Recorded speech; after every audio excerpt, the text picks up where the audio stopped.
It's time for DJ Rocky's Secret Files.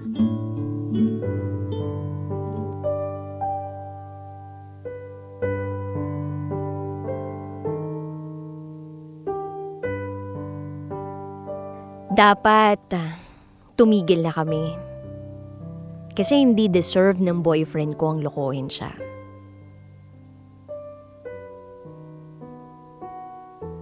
Tulad ng iba, isa rin ako sa mga tagapakinig ng programa mo. Isa rin ako sa mga naglakas ang loob na sumulat at ibahagi sa iyo ang kwento ko. Itago niyo na lang ako sa pangalang Mick. Meron akong boyfriend. 7 years na kami. At parehas kaming estudyante. Naging kami noong 2nd year high school pa lang kami. At hanggang ngayon, kami ay nasa 5th year na sa kolehiyo.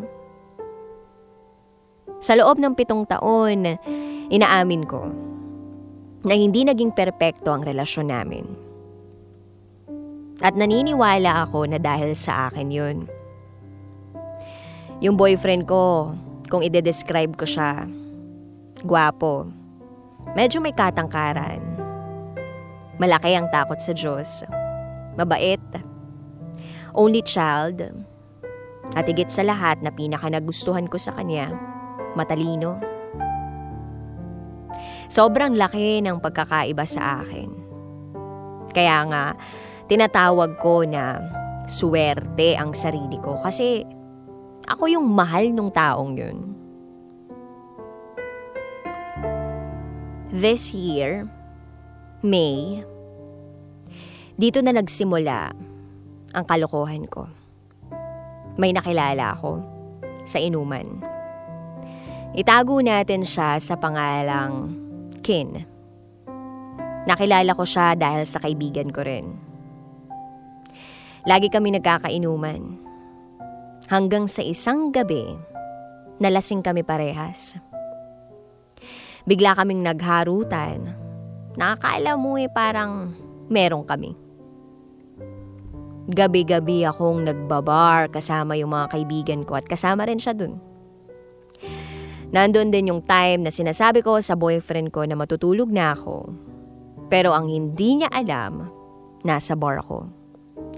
Nagdadahilan ako kapag gusto niyang pumunta sa bahay. Sasabihin ko na pagod na ako, tsaka gusto ko na magpahinga. Pero ang totoo, wala ako sa bahay, nagiinom ako. Kasama si Kin. At sa kalagitnaan ng paglabas-labas ko, kasama siya. Nahulog kami sa isa't isa. Alam niya na meron akong boyfriend. Pero, ine-expect niya na siya ang pipiliin ko. Inaamin ko rin na wala na akong nararamdaman sa boyfriend ko nun. Kasi, sobrang busy niya sa academics that time. Yung pakiramdam na para bang humanap ako ng atensyon sa iba. At yung atensyon na yun, nahanap ko sa iba. At yun nga ay si Kin. Masaya ako kapag kasama ko siya. Kalog din siya. Kumbaga, naramdaman ko, nakaugali ko siya. Parehas kaming palainom. At yun yung naging bonding naming dalawa. Walang kaalam-alam ang boyfriend ko. Hanggang sa isang araw, na-realize ko na mali. Mali yung ginagawa ko. Kaya nakipaghiwalay ako kay Kin. Ang sabi ko sa sarili ko, ititigil ko na yung kay Kin at babalik ako sa boyfriend ko. Nangako ako sa sarili ko na wag nang babalik kay Kin. Bumalik ako sa boyfriend ko But at the same time, nagkikita pa rin kami ni Kin. Akala ko kaya ko ng tuluyang makipaghiwalay kay Kin. Pero hindi. Kasi nararamdaman ko, pinipilit ko na lang mahalin ang boyfriend ko. Dumating sa punto,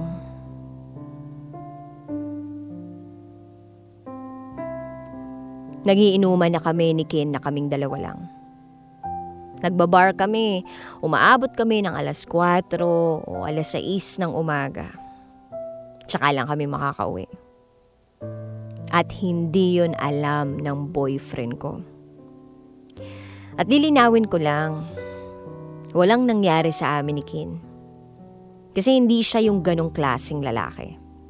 At hindi rin naman ako ganun. Kapag nalalasing kaming dalawa, it's either magkakape kami o kakain kami.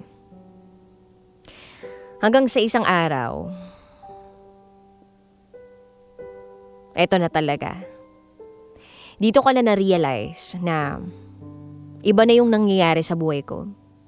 Iba na tong ginagawa ko, nakukonsensya na ako, na dapat talaga tuldukan ko na kung ano man yung meron kami ni Kin. Kasi hindi deserve ng boyfriend ko yung kalokohan kong to. Nung una, ayaw pumayag ni Kin kasi nahulog na siya sa akin. Mahal niya na daw ako. Pero pinaintindi ko sa kanya na mahal ako ng boyfriend ko. At hindi ko pwedeng sirain yung relasyon naming dalawa.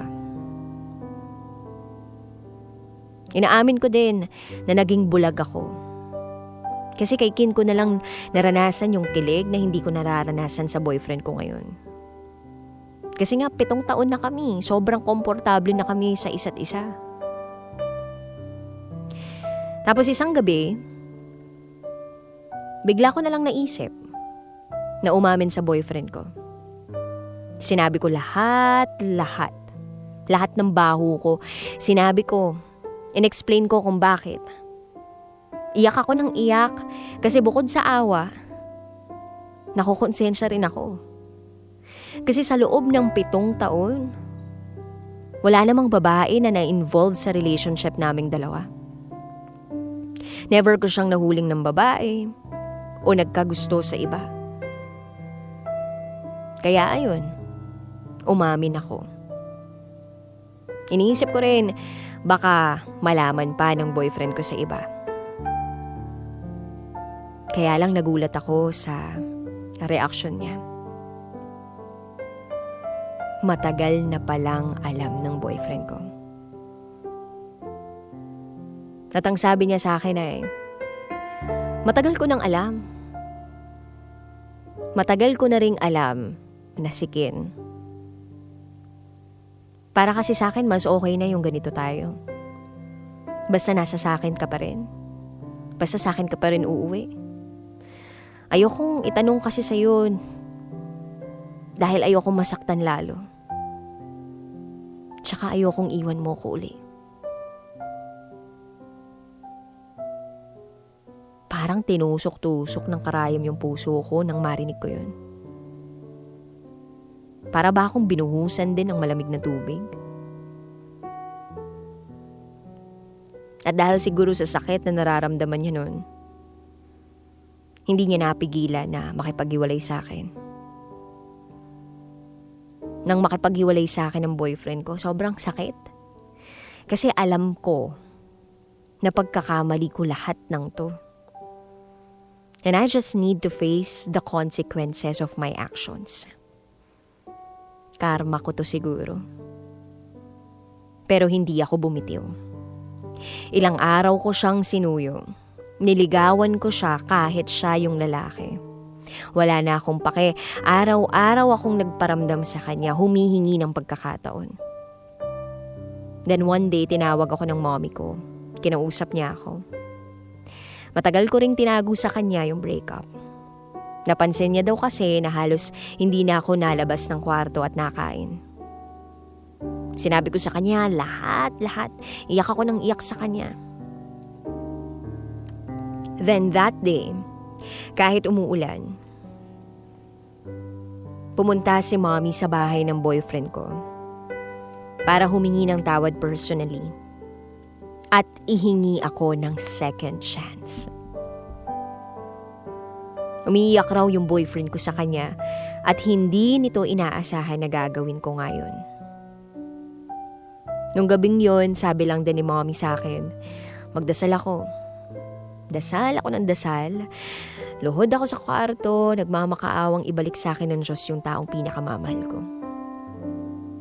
Then after nun, nag-chat sa akin yung boyfriend ko ng good night.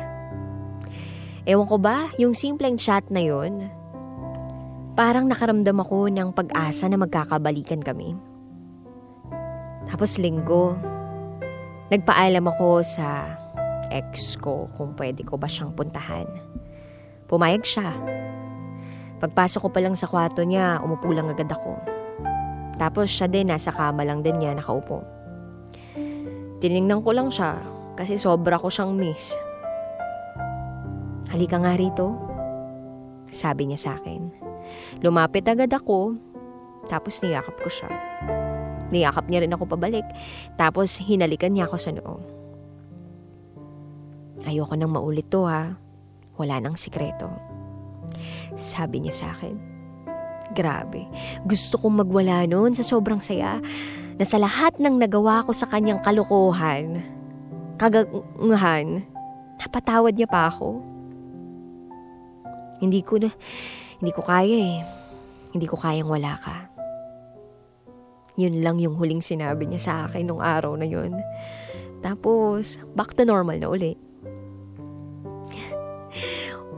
Inaamin ko na lumandi ako at deserve ko lahat ng kapalit nun. Pero ngayon, ginagawa ko lahat para makabawi sa lahat ng kasalanang nagawa ko. Kami ni Kin, nagkausap na rin kami. Back to friends na uli kami. At parehas namin pinagsisisihan ang lahat ng nangyari. Sa mga nakikinig, huwag niyo sana akong tularan. O kung napunta rin kayo sa sitwasyon ko dati, itigil nyo na yun. Huwag sanang sayangin yung pagmamahal ng isang tao. Lalo na kung hindi niya deserve lahat ng sakit na maibibigay mo o maipaparamdam mo sa kanya. Hanggang dito na lang po. Muli, ako si Mick at ito ang aking secret file. Always your number one SM radio station. Love Radio. Hello, kabisyo! Uy, gusto mo pa ba ng mas marami pang Secret File episodes? Ang gagawin mo lang, mag-subscribe ka na sa aming YouTube channel. It's Love Radio Manila. At pindutin mo na or i-click mo na ang notification bell para updated ka na sa aming mga latest video. Rakitera po mula sa 90.7 Love Radio. Mwah!